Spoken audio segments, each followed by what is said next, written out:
Good morning, Dr. Hanselka. Thank you for Morning, coming Donnie. in. Thank you. What we wanted to do is just visit a little bit about your capacity here at the center Yes, sir. and your leadership towards the range management program here while you were here.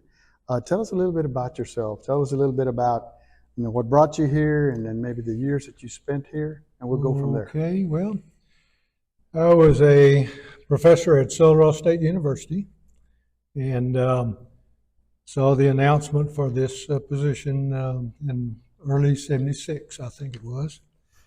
And so I applied and visited with Dr. Ragsdale at College Station. Came in and interviewed, and the rest is history, so to speak.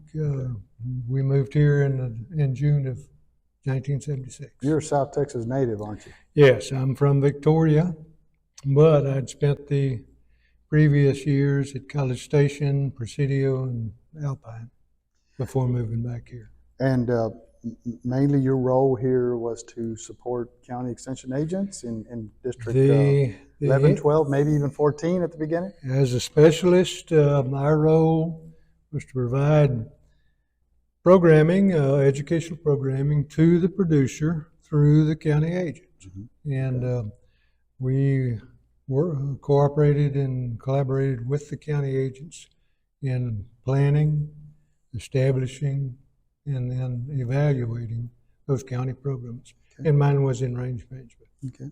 What were some of the significant contributions that, some of the programs that you were associated with that in your mind were significant in enhancing South Texas profitability here? Okay. Well, as a range specialist, it's kind of a misnomer. We're a generalist. First of all, we're trying to answer any question that comes along. And but we do specialize in our subject matter. And in range, one of the biggest problems identified by producers is brush management. We used to call it brush control. Kill it as dead as we can for as long as we can, and then kill it again type situations. So our role was to provide information to the rancher and the land manager dealing with the systematic control or management of brush. Okay. At the same time all of this was taking place, wildlife was becoming really important.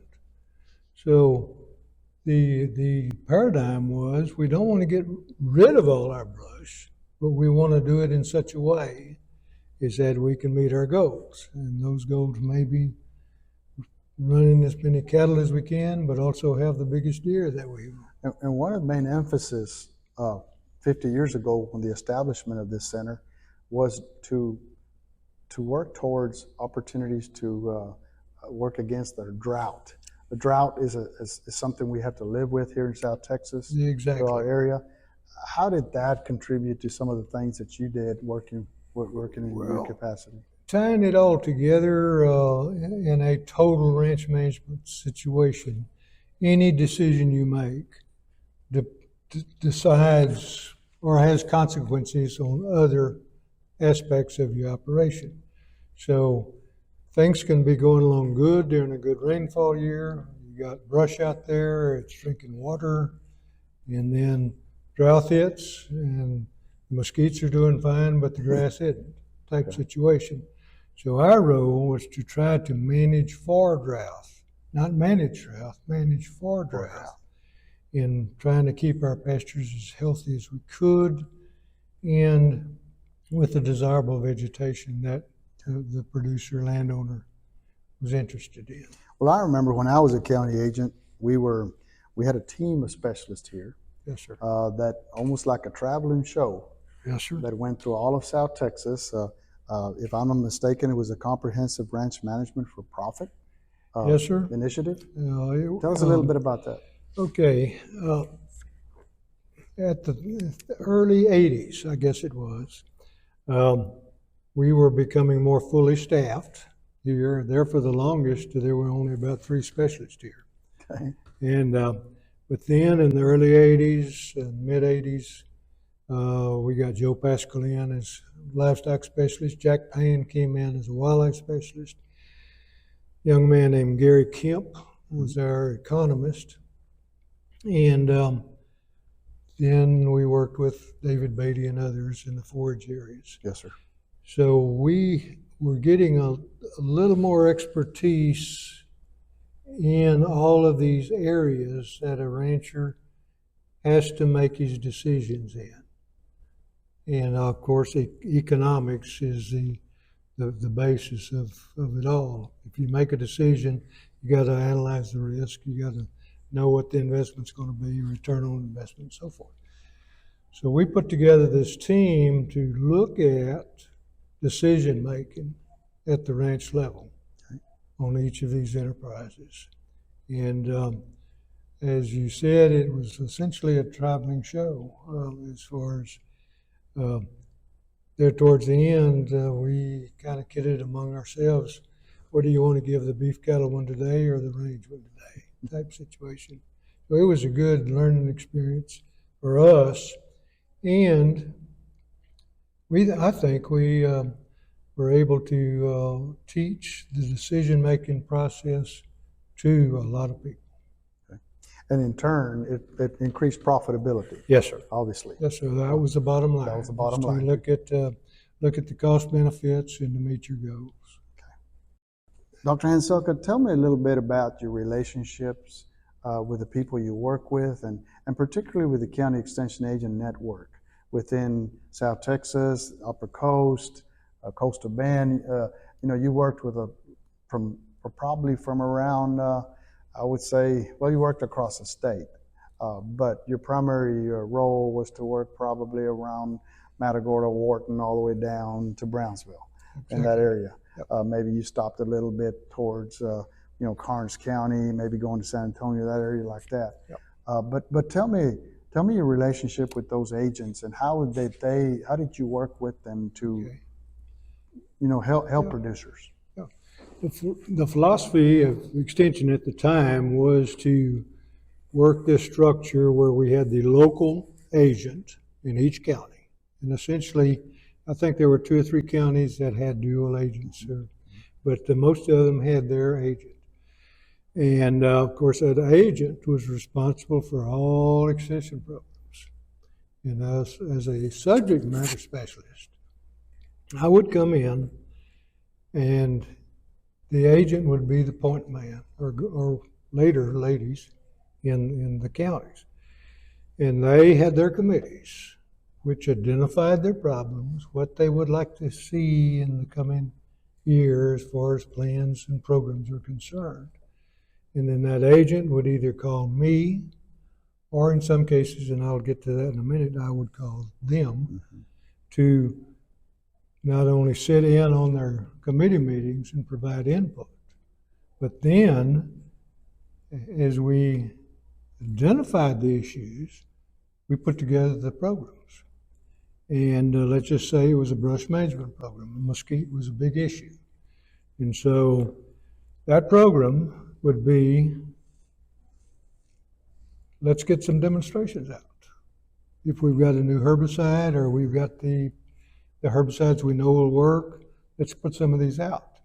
Okay, that's a long-term process because it takes a couple of years for that.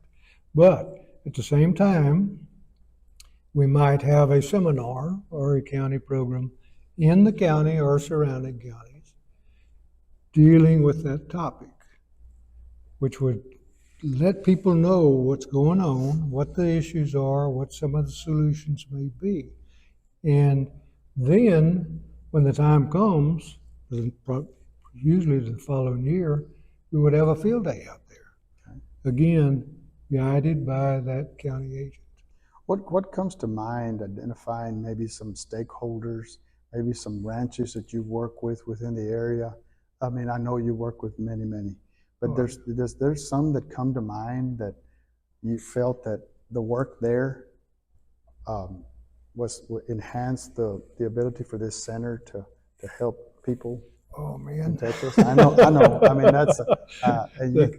There's several. There's been thousands. Thousands of them. But I mean, what comes to mind? That, okay. from Like, for example, mechanical versus chemical. mechanical versus chemical, here at Fulbright over on the corner of Webb, Jim Hogg County. Okay.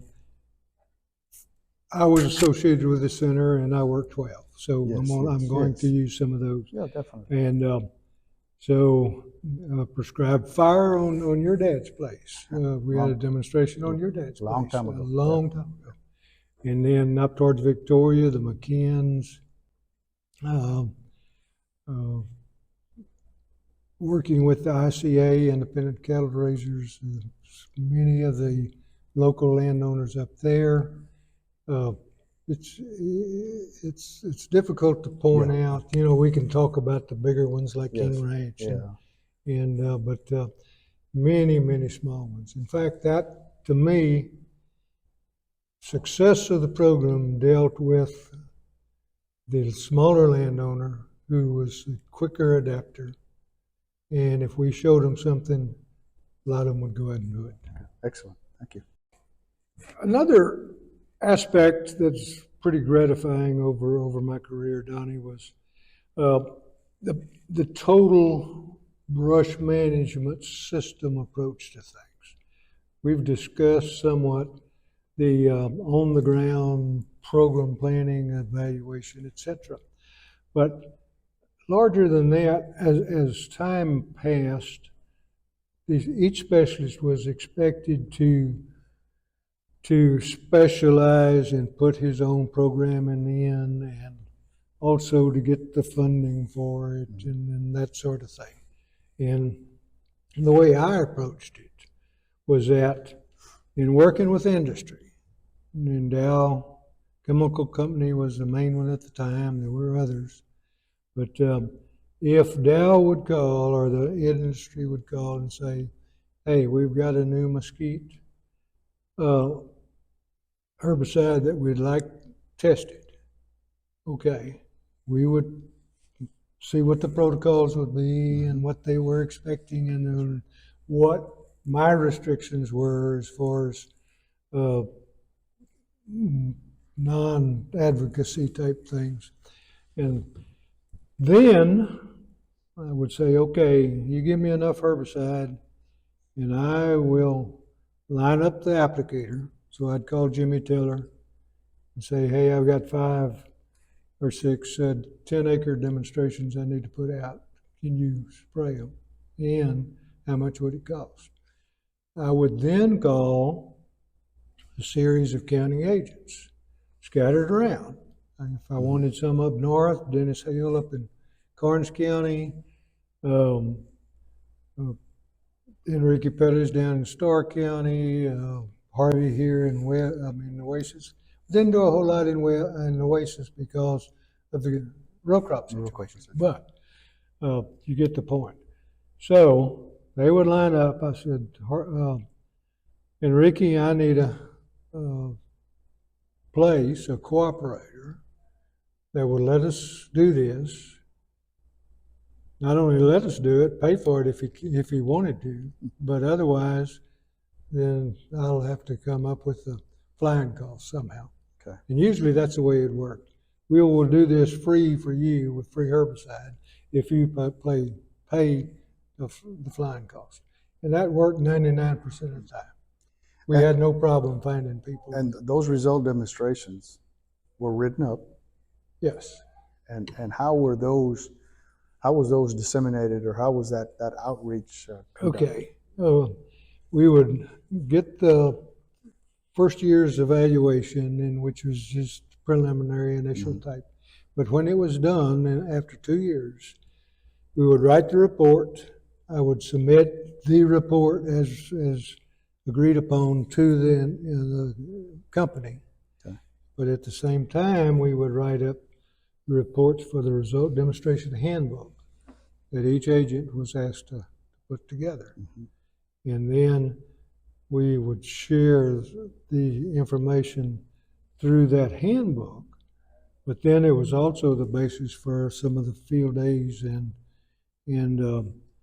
seminars and workshops that I talked about earlier. Good. So not only would the agent get the individual county report, but I would share the five county summary with them as well. These results were then, I've been talking about some already labeled herbicides, Yes, sir. but another aspect of this was whenever new chemistry came along, and industry may have approached us saying, "We've got this new chemistry. It's we're looking for information on it. Can you help us?"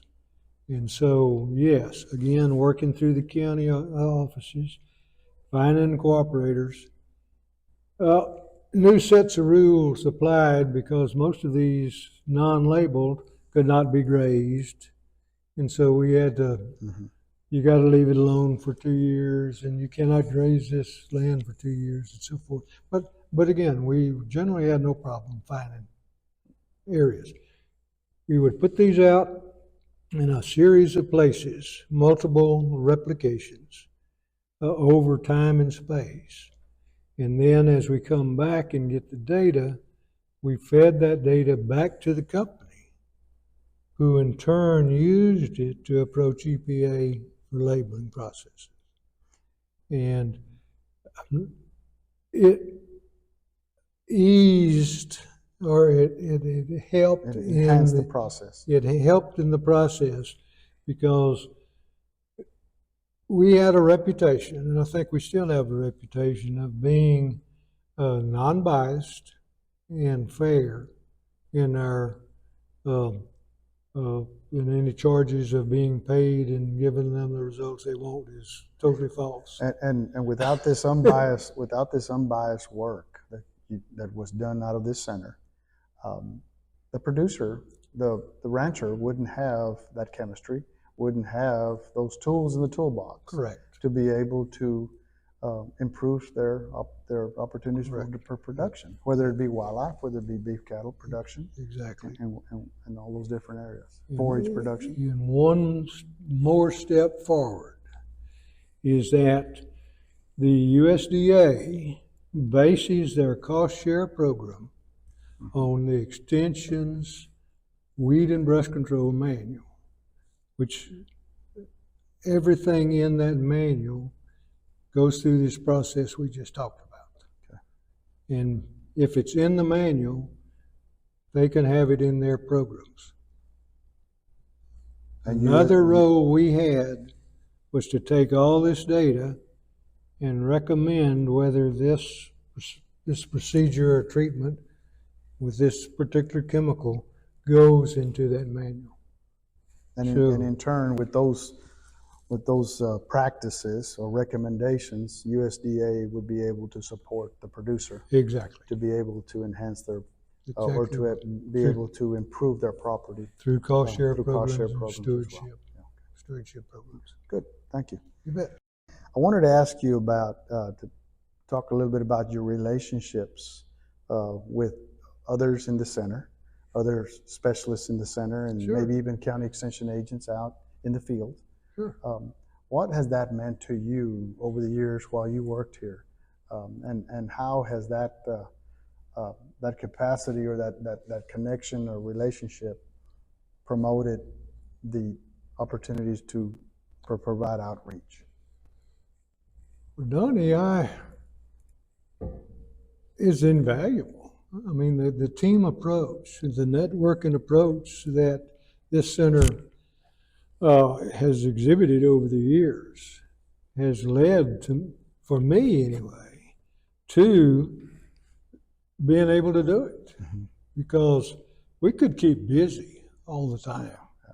We could keep, I mean, especially now with so communications being so rapid and all. But this led me to a wide range of friends and interactions with colleagues over the state. Like you said, I was associate ahead for a range there for about 10 years on a statewide basis. Yes, sir. as well as some work in Mexico. But anyway, the bottom line is I couldn't have done it without this network that we're talking about here.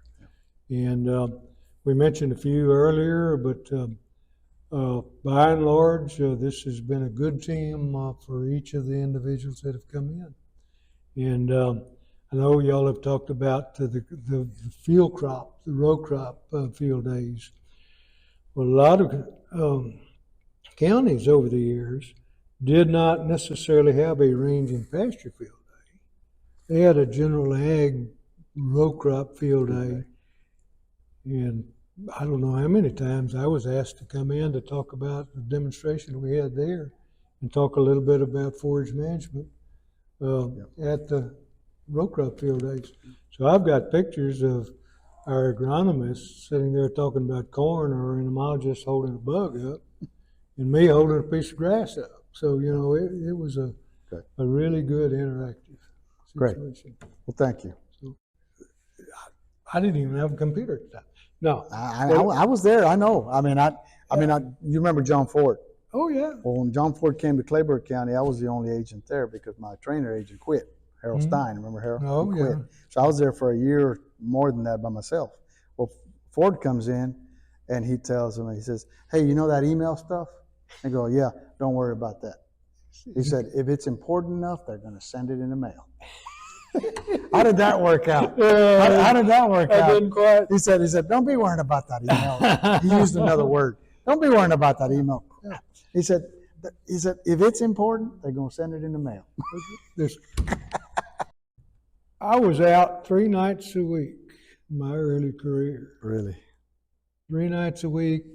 Fortunately, Hallettsville's 2 hours, the Valley's 2 hours. 2 hours. Laredo's 2 hours. So yeah, but you would finish at 8 o'clock at night, and then have to drive back. with no cell phone. No cell phone. That no did nothing. not go well.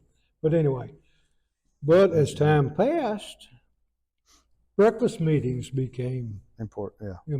Yeah, I like. So then we'd get up and have to be in Hallettsville at 8 o'clock in the morning or 6, or you know. And then they say, "Oh yeah, I'm free that evening. I'll go over here." Exactly. Instead of saying, "No, I'm not going over there." We were playing around with old Roy Parker one day during scheduling, and John Bremer and I put together a bunch of scheduling cards to have him at the same day in Hallettsville and in the Valley somewhere.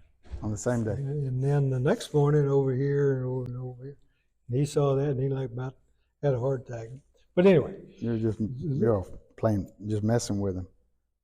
The thing is, we tried to stay with the times in our educational programming. Night meetings were still most common because people worked and couldn't make the morning meetings. Then we had turn row meetings. We're going to meet out here on the turn row and look at something, and so forth. So that we had to keep up with how best to get our message across. And publications, I had over 200 publications. Wow.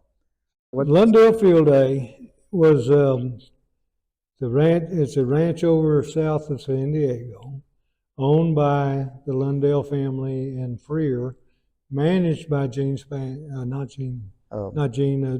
Streetle. Yeah. Alvin Streetle. Gene Spaniel was the county agent. Well, Streetle and Spaniel got together and said, "Let's have a field day." And maybe it was a lengthy field day, starting about 8, 9 in the morning, and then on about 3 in the afternoon with a good barbecue lunch in the middle. And it started out